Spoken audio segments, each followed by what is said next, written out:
Shah. I've known Tina for a number of years, and she is based in Atlanta, Georgia, for 20 years. She's raised in Austin, Texas. She lives here with two beautiful sons, amazing, kind, and generous as she is, and with her husband, who has a little quirky side to it. He's a funny one in there. So, yes, Manish is also an awesome guy. So, they both make a great couple. A little bit about the book. I think you've seen, might have seen a lot going on Amazon, but the book is about different stories, and as Tina says, they're from movies and they're from her observations and her experience. So, on to my first question with Tina. Since we are doing this for Raksha, Tina, I wanted to welcome you on the spotlight for Raksha, Thank and you. I want to ask you, what does the empowerment for women mean to you? Well, first off, thank you, Raksha. Thank you, Monica. I've known you forever, and this is kind of a weird way for us to converse because we're used to being in the same room or on a hiking trail. So, hi, good to see you. Um, as you know, it is International Women's Month, right? And the month of the woman, as every day should be the day of the woman. Women's empowerment means a lot to me as it relates to the book. There's quite a few stories in there that are personal experience and observations. Each of the titles is based on a movie that you might see familiar. The title of the title book, that story that I put highlighted was Finding Nima. That's kind of a play on Finding Nemo, but each of the stories has an element of empowerment.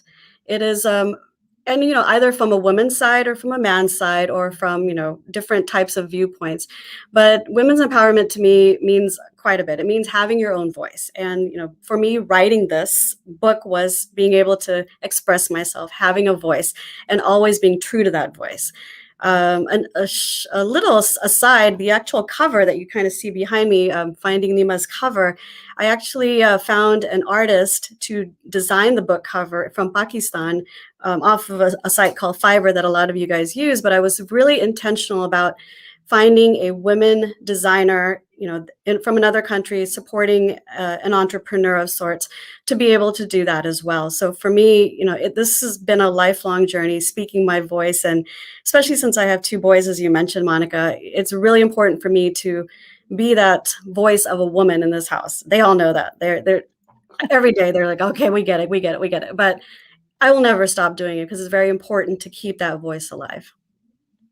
That kind of segues into the question sometimes, like, we always want to speak our truth, but do you feel like you want to take a break sometimes, or sometimes when you decide not to? Wow. Well, with you, I always speak my truth, as you know. We've been friends for a very long time, and I think there's a way to do it, certainly. And I have these conversations offline with good friends, a lot of friends. You can speak your truth as long as it's tactful, as long as you're respectful, as long as you're, understanding of how other people will receive it. There's no need to be mean or unkind about it, but you should always speak your truth in a way that people will be receptive to it. And so for me, writing this book, was me speaking my truth. Just some stories in there, like we talked about earlier, Yeah. maybe a little bit shocking, maybe a little bit unique, may make people uncomfortable a little bit. There's one story that talks about postpartum depression for an young Indian mother. It may make We're not people supposed to have uncomfortable. it. Yeah, We're we're not not supposed supposed to to get. talk about it, Yeah. but it is a truth. It is happening in this world. And, part of it is my truth, right? So we've all been through those situations in our lives where we just don't feel like we can say something. And it is time to say it. The time is here. So, is there something, is one story very personal than the others that you want to talk about? If you don't, right, that's okay. I know we discussed this, but I know they're Well, fictional, but in there's a many ways. little Yeah, there's a little bit of truth in some of the stories, and a lot of them are observations. The title story. So it's 8 short stories in the book, and they're all based on movie titles. But the movie titles have nothing to do with the short story that you're going to read. They're just fun and cute. But the short story they're all kind of dear to my heart. But the title story, Finding Nemo, which is the very last one in the book, is very dear to me because it kind of talks about when you first get married, and Monica, you and I were there, right? Long time ago. You Hmm. first get married and then you go back home. You visit your parents. And you change. Things change. You're not the same person. You're a married woman. And when you go there, your relationship with your parents changes as well. So yeah, like I had that experience, and it is very dear to my heart because I had to change as a person. I had to realize that observation that now the world is different. I have a husband, and now I have two kids, and I have in-laws, and I have a lot of things in my world that are changing. And I did have a conversation with my mom that is very similar to the one in Finding Nima. So yeah, it's very dear to my heart, and I'm getting emotional because it was it was a real story. Another So, story because yeah, sorry, go so ahead. that one story, I'm sorry, because Yeah, where your mom, sorry, not your mom, but Nima's mom says that come to me when not to escape this, but to come back to your home for having fun, for spending time together, but not to escape. What did that really mean? Did it mean that if you really need to escape, don't get there? Or did it mean that well, I think the premise was that you are a different woman, Nima, or Tina, whatever, mhm, insert whatever name you want. And when you come here to remember your past, to honor your past, but come here as a married woman. Come here to to not escape, to not get away from it because you can't escape your reality, but you do know that we're always here for you. That's kind of the essence in of the what end my that was mom's a message? saying. Yes, yes. Absolutely. Which is I think a lot of women when they leave their mother's world or their parents' world, they think that they don't have a home to go back to in case things change. And I think you touched on that point where exactly. Okay. Yeah. That's interesting that everybody out there feels the same way. Yeah. And we have to have that conversation with our parents to say that Yeah. when I need it, you need to be there for me. And are you there for me? Right. 100%. 100%. Yeah. Um, It's captured in that. There's a second story, which is Three Men and a Bala, which is interesting because it's a man, it's Bala, but it talks about what happens to him on 9/11, and that's actually my real story. You take Tina and put him in the story of Bala, and when you read it, you'll be intrigued by the story because it talks about his journey. And all of these stories are about figurative or literal journeys. In the case of Three Men and a Bala, which is a play on words with three men and a baby. Three Men and a Bala is about Bala coming home after 9/11 and physically in a car with three men, three strangers.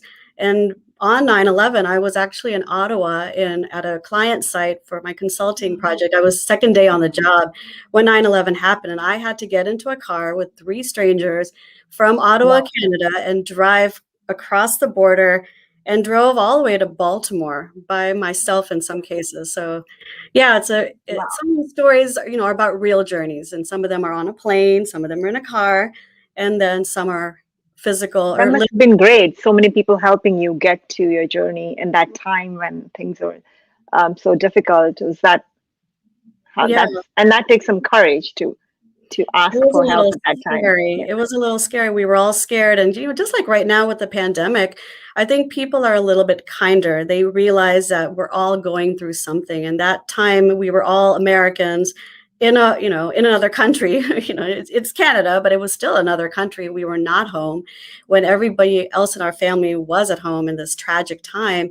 And, we were stuck pretty much. There were no flights going out. So just like now, right? I think we're a little bit kinder to one another. I hope, through the pandemic, we start to see each other as human beings and not as competition or not as, you know, this political party or this or that. We're starting to see people as humans again. And that's part of the stories as well, is that we look at each other and you look inside and you see this person that is the character, the main character in each of these 8 stories, and you get into their hearts and you get into their minds and you say, you know what, okay, I can understand this person. Yeah. Yeah. One or the other. I can understand most of the stories, but I know that that one wasn't so new because my brother was stuck in Greenville and Mhm. we couldn't get him. It was a day of his interview and we couldn't get him back. So maybe he had to go through the similar thing, buses and trains to get back here. Um, Let me ask you something interesting, which I think all of our South Asian authors here would want to learn more about. the actual process. I was very intrigued how I consider this as a self-published book and how you were able to get it through. A lot of people just sit on their stories and they just don't. So, how did you get around to publishing the book and making it a success? I'm sure it's going to be a success. It's only in December. It will be, and it is now, as of now. You're sitting here on a spotlight, but how did you make it happen? Well, it was a journey, just like the journeys in this book. Um, and I wrote the very first story, Sex, Lies, and Shadi. I wrote that 5 years ago, and it was in a spiral notepad, college ruled spiral notepad. I had them all written down, these short stories, and then I had ideas of short stories. So 5 years ago, I said, okay, I'm going to write this first story, and then it sat there for like 2-3 years. And then I wrote another short story, one of the other ones. And then I kind of refined it. And I wrote like a series of short stories. And then I said, you know what? I'm going to transcribe them to Google Docs. That happened about 4 years ago. Or no, 2 years ago. Or one and a half to 2 years ago. And then an amazing thing happened. Well, not an amazing thing, a tragic thing. The pandemic, right? So I've been working nonstop since I was 14 or in college. And so I've always wanted to write. And friends that have known me back in high school or college know that I just write. And I'm expressive in that way more than I probably am as a human being at a party or something. And that's just me. That's how I'm hardwired. But so when I write, it all comes out and it feels good. And so I started writing, and then about a year ago, the pandemic happened and I was laid off. And I was like, oh, that sucks. But then I was like, oh, wait, it doesn't quite suck. I have time. And for the first time in my adult life, I had time to write. And then another awesome thing happened. I had a fantastic group of friends all across the country, and actually all in another country. Including you, that were my readers. So I had a reader circle that I devised of 7 women all around the United States and Canada. Shout out to Upasana Doshi if she's watching this. Some of my best friends that have known me that can, and they are all readers. They enjoy reading. So they all read for me, Monica included here. And they read and gave me feedback on all these the Google Docs and the stories that I wrote. And then I went through the reader circle 3 or 4 times, and I did edits on my own. Then Manish actually sat and edited all of the stories. God bless him. And he's my biggest fan, Really? and critic at the same time. That's good. Good. So that was awesome. And then I had a series of edits, and then it was around October, November, and I was jobless still, but I was interviewing like mad. And then I finally got something in December, and I was like, okay, I'm going to start in January. I need to get this thing out. And so I realized December 21st is the winter solstice, and it's a time of change in this world. And so I said, this is the day that I'm going to launch. I don't care how, when, where. I'll do all my research. I'll talk to whoever I need to, previous authors, South Asian authors. I talked to quite a few. And I said, I'm not going to be able to publish this with a publisher. I'll just self-publish. I went on Amazon and I researched all the different options out there. I spoke to many people, and I went through the Kindle publishing process and did it. December 1st, I pressed publish, and my heart just swelled with like, what's going to happen next. Yes. And it was not an easy process, but it was an interesting process, and I learned quite a bit. And like I told you, I actually have 2 other stories that are percolating in my head, and one is pretty close. So my goal is to hopefully every year publish something on winter solstice, and book number 2 will hopefully be out in December. That's actually a novel, and there's another novel in the wings as well. So like we talked about the cover, my first one I went with a South Asian entrepreneur in Pakistan. The next 2 I really want to highlight and focus creative designers here in Atlanta, and all women. So you're looking at one person to my left or right, however you guys look at it. Monica, I'm definitely looking at her to hopefully help design one of my covers. And I think we need an honor, definitely. Yeah, we owe it to ourselves to promote each other and to highlight each other's hard work and talents. So I'm very, very, very resolute on doing that for any of my stories and books coming up. Thank you. I think the process would really help a lot, and hopefully people can understand that it's not it's a long process, but if you stick to it, and I like your date of idea of sticking to a date and then going forward with it, hopefully that kind of helped and not be undermined by the whole rejection part, because now you can do it on Amazon, and then it's out in the world, and you don't have to think again about the process and how you did it, whether you did it something wrong or right in the publishing world, you let it out. When you talk about uh, empowerment, Tina, I wanted you to think and tell me more about two things. So I know you said, I wanted to think if you have empowered women in your life, which you kind of talked about it, and then who are the women you want to talk about who have done the same for you? Well, the inspirations that I have are all around me. Well, starting with my mother, she's an incredible inspiration. But also, like authors like Jhumpa Lahiri, when she first wrote Interpreter Maladies and The Namesake, I was like, oh, I want to be like her. I was like, I love her. I love her. Like she's my spirit animal. So I saw her as a trailblazer, and so I wanted to emulate that kind of author experience.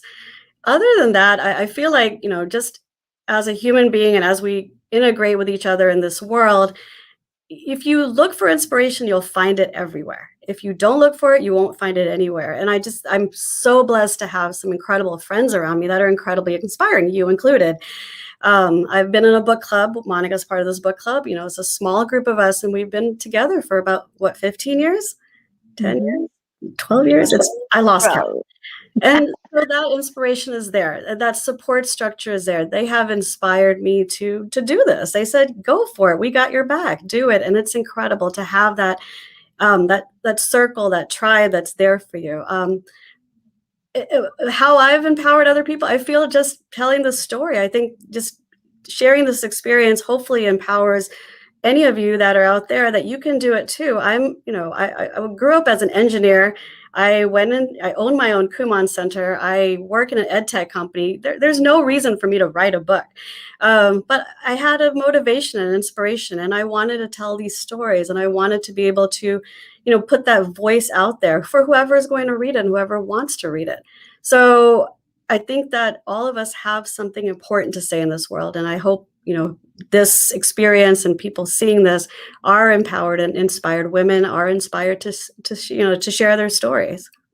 I think that's a great initiative, which is what we want to do at Raksha, is give them resources to inspire and to have the courage to be who you really are, which from all the comments, I'm saying that, Tina, people love who you really are.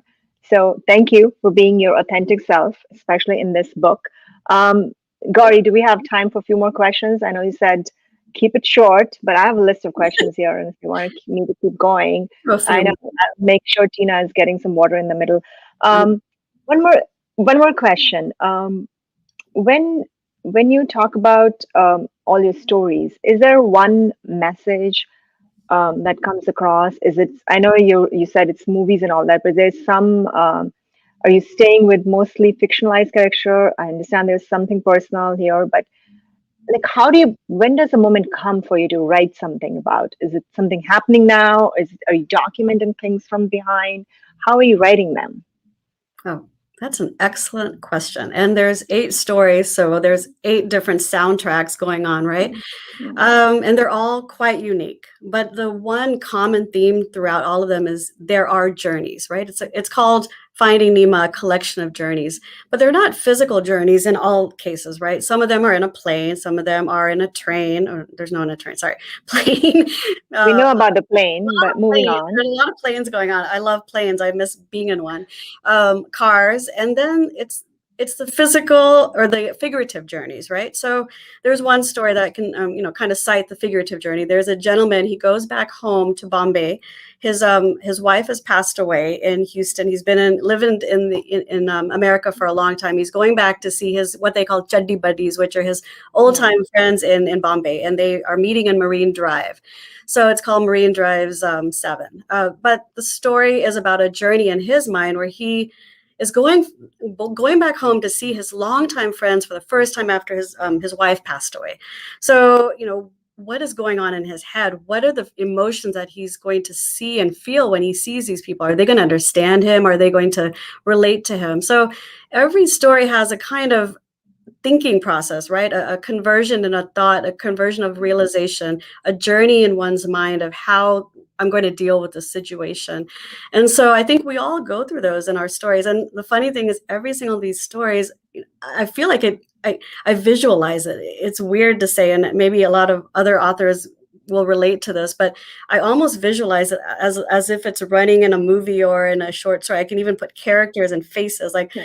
Marine Drive, the guy that I see is like a Pankaj Tripathi or something from Bollywood. Like, I Yeah. see Yeah. people that are, being casted in that. So it's Yeah. a weird thing that I have in my brain. Like, again, it's the strange Tina brain. I can visualize these stories as they're playing out. And so I just write. It's basically a screenplay in my head. And so I see that, it's playing out. What's the journey in it? And then I have to find a way to kind of package it up really tightly and neatly, quickly, because it's a short story. It's not a full Right. Right. novel. Each of these But 8 stories could transcribe into transform into a huge novel if we really wanted to.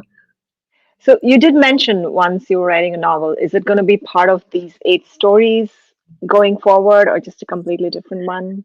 Yeah, well, there's 2 in my head, and you and I talked about. One is actually going to be very related to women and one single woman's experience in life. And the second one is looking at a collection of characters as they're dealing with an intense tragedy. So again, different journeys, Yeah. different Yeah. experiences, but I wanted to my next couple of rounds to really go deep and to dig into one of those stories. And like we're talking about that screenplay or that movie in your mind, I wanted to feel like a 2 hour, 3 hour movie, Like a a character Bollywood movie. building and all that you would Yeah, have to with the do in order Bollywood to songs finish. in the middle. No, I'm kidding. Yeah. No Bollywood, no songs, no item numbers, but I And see, like, like Eat, Pray, Love in my mind is very visual, right? When you read that book and then you see the movie, you're like, it plays very clearly in your yeah. mind. And so when I think about a story, when you're delving into an Indian American woman's experience in this country, there's so many facets to it, right? There's, the in-laws facet, there's the parents facet, there's the kids facet. Oh, don't forget the husband facet. And then, hey, we forgot about her own, her own experience and her own development. So there's all of these things that are going on in an Indian American, and I say Indian American, but you're living in America, Monica, and you grew up in Delhi, in India, but you're living that experience right now. We all are, right? We all Every are. woman Yeah. that's watching this right now is dealing with this experience. Well, and that was my question to you next was, which you're answering it in those parts because your experience comes from being born and brought up here. Yeah. But you've known, you touched on the book club, we will not make it public, but you've known women very well who are born and brought up in India and they come here. They've been here for a number of years. So we adopt this is our country now.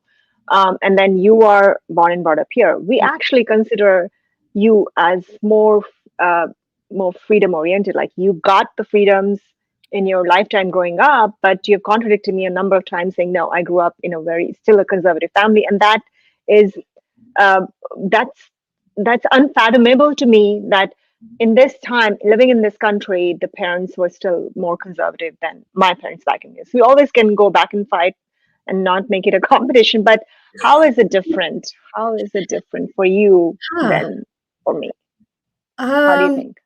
well, like I tell my kids this a lot because a lot of their friends are first generation. Like their parents came here and emigrated from India, right? Different circumstances than my parents, but they're coming here for the first time. So I tell my kids, I'm like, you know what?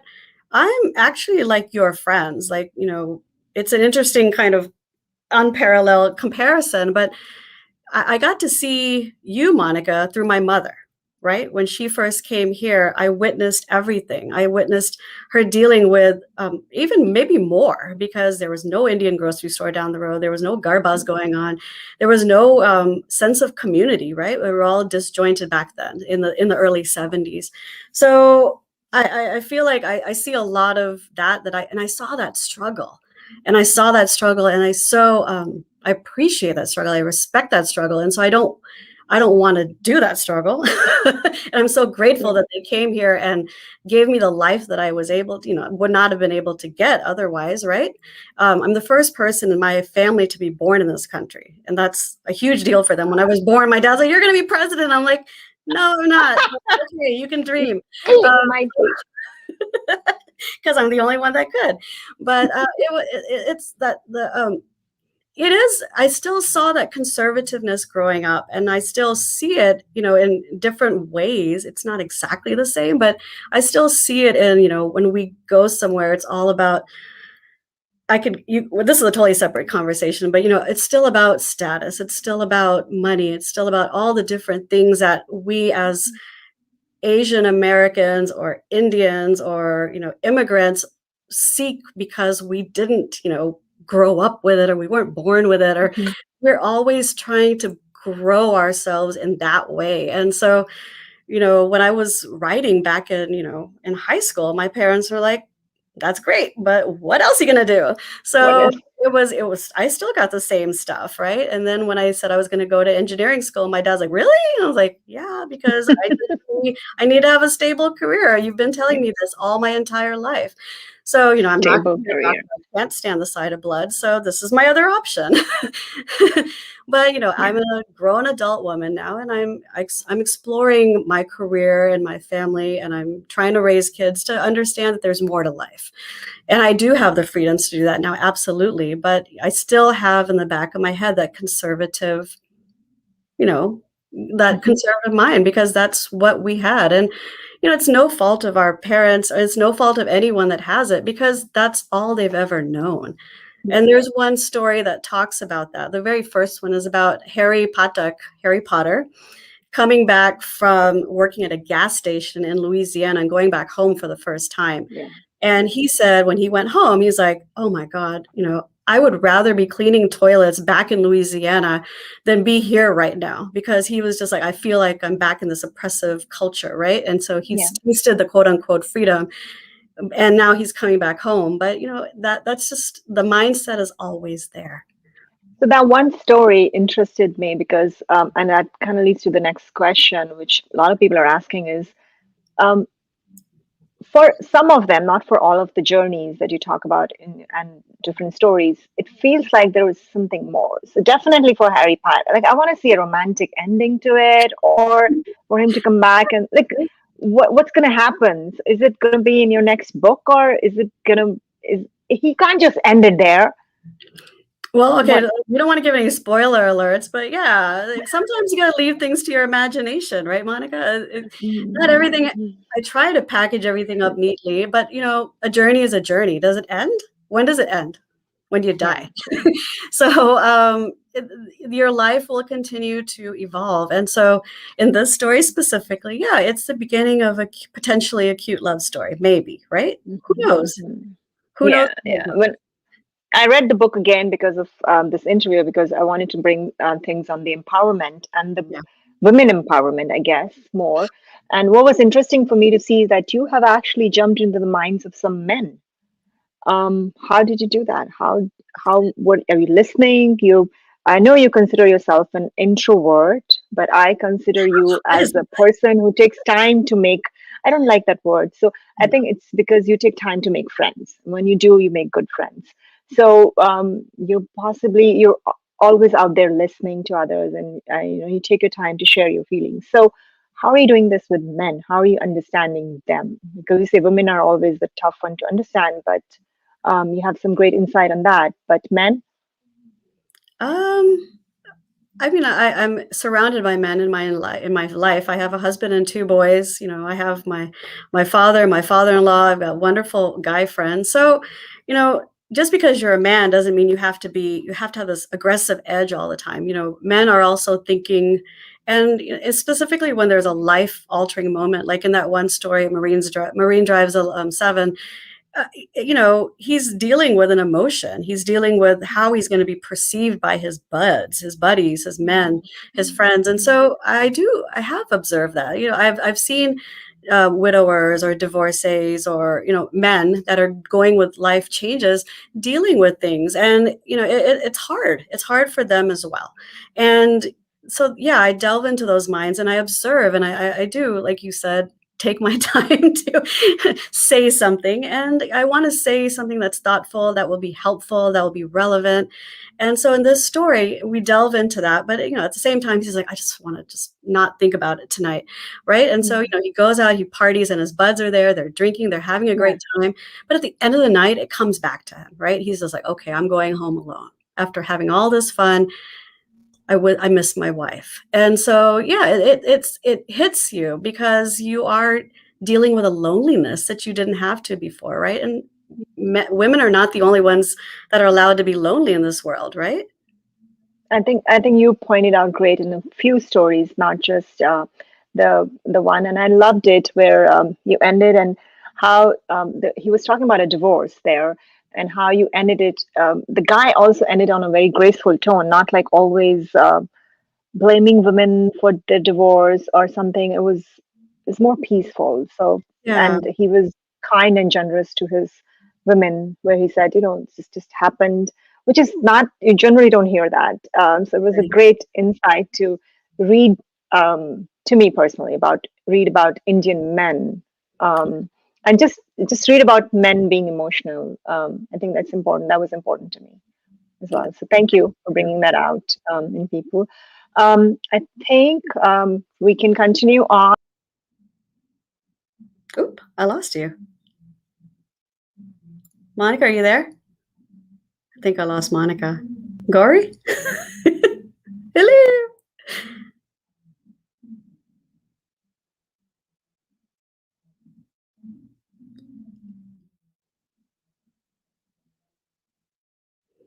Well, I want to thank Raksha for the time to do this. I really appreciate. Hi. We're having some technical issues. Not sure you could hear me, but we Oh, could wait for a minute to have her back in. I think there she is. oop, Gauri. there you Um, are. I lost you. I was about to say, oh, well, thank you very much. Gotta go. yeah, thank you. I have one more question. It's Okay, sure. Sure. I haven't made you cry yet, so Oh, that's no, no, sitting no. on No, me. no, no. You're not doing it. You're not doing it. Oh, here we go. Yeah, yeah. So you Good, talk good. about so many women helping you, um, and I see a lot of us have joined in, and they love who you are. Um, Tell me more about how did you get there? I know you've had your struggles, Tina. I know you've all gone through. We've all gone through something similar experiences that you've gone through your life. But how? Maybe about a biggest challenge. But how did you get here? I know you've gone through a lot in life, so talk about it. Yeah, and I think we all have, right? So, um, I think I've been whatever challenges I've had, I've and my dear friends will tell you that I'm a super private person. I don't talk a lot. I don't share a lot, and that's their constant talk to me. And so I'm like, listen, I have dealt with things in my own way, and when I need your help, I will certainly, ask for it. I am very blessed to have an incredible group of a support network, like just, my mother, my sister-in-laws, my mother-in-laws, my friends that are like sisters now. Like I'm very, very blessed. And obviously my husband, I cannot forget him. He's an incredible support structure. He knows me and he still likes me, which is rare because like, Yeah, I'm an oddball. But I think, like I said before, if you're looking for inspiration, looking for that that group, you'll see it, and if you don't, you won't find it. And yeah, my struggles are very similar to many other struggles, and so I'm not exclusive in that. Yeah, I did deal with postpartum, and I talk openly about that in Raising Arjun. It was something that I didn't talk about for a long time. And I said, you know what, I'm going to put it in this story. I'm going to put myself out there, and I'm going to put it in the story, and I'm going to share my experience. It's not exactly mine. It's kind of extended yeah, from what I experienced, but yeah, it is an experience that I had, and I dealt with it. I dealt with it as a new mother, and it was really hard. And it was really, really hard. I was like, why am I feeling like this? Why am I always so sad? And it was hard, but I was fortunate to, kind of snap through it with, with a lot of help. And I made it out alive and made it out very, stable, hopefully. yeah. You can ask my You husband. did. might beg to differ. But the goal is to enjoy life and to raise wonderful kids and to be a good human being. And you can only do that if you're surrounded by other good human beings. You know, we are a product of our environment. And so that's my goal in life, is to just be around good people. And, you know, we all will motivate and inspire us. Oh, I lost her again. Monica. I can see you. I can see you. Yes, Awesome. yes, So we're good. I hope that answered that question. And you did not succeed in making me cry. Haha. No, that didn't answer my question. You're being very positive right now, Um, which is great. So are you always this upbeat? Is that what has helped you get through? That's what I'm trying to get to. Is like ah, when you're down in dumps, oh, what I'm lifts you down. up? Yes, what lifts Um, you up? you know, unlike a lot of people, I don't need a whole lot of people to know that I'm down in the dumps. I'll just reach out to a few people. And so for a lot of time, I do like a lot of internal processing. And I let myself go into that deep valley and I just dig and I dig myself out of it. And, you know, gratitude is something that we all have, and I have had to learn this last year. I didn't have a job for most of 2020, and the blessing was I was able to write this book.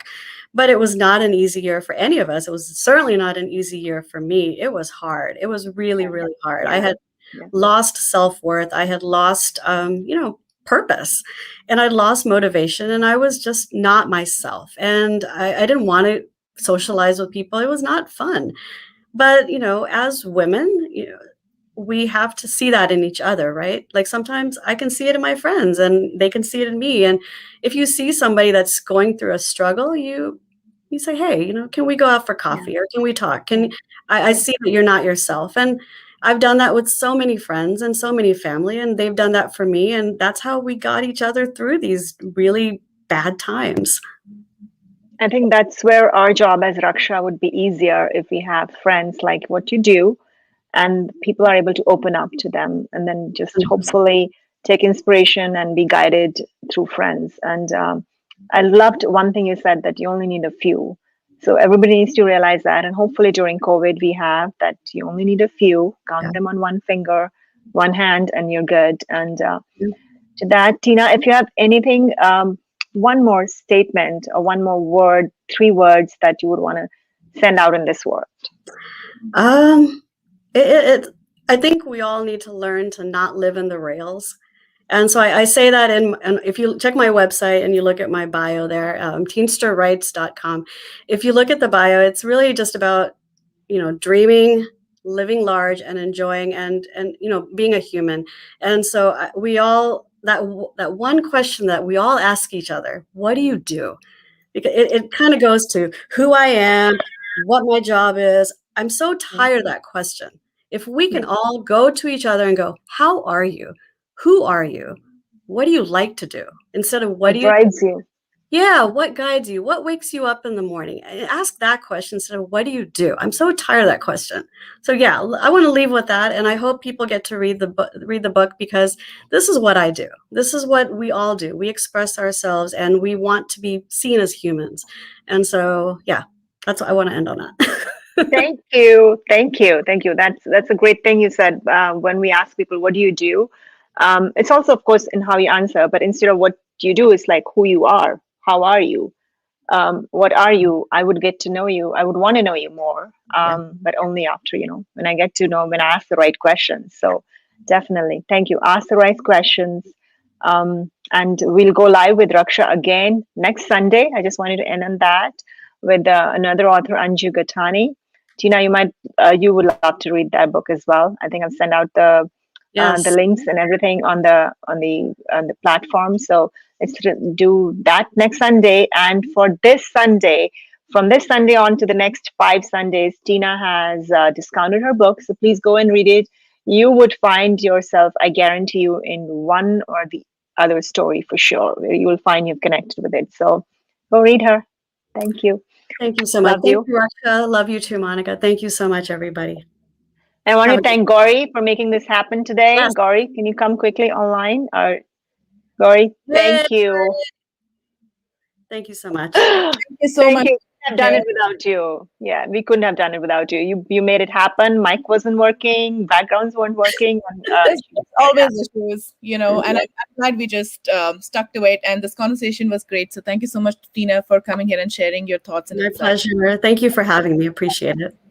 Okay, have a wonderful Sunday, guys. Happy Thanks, Pi Day. Monica. Bye. Bye.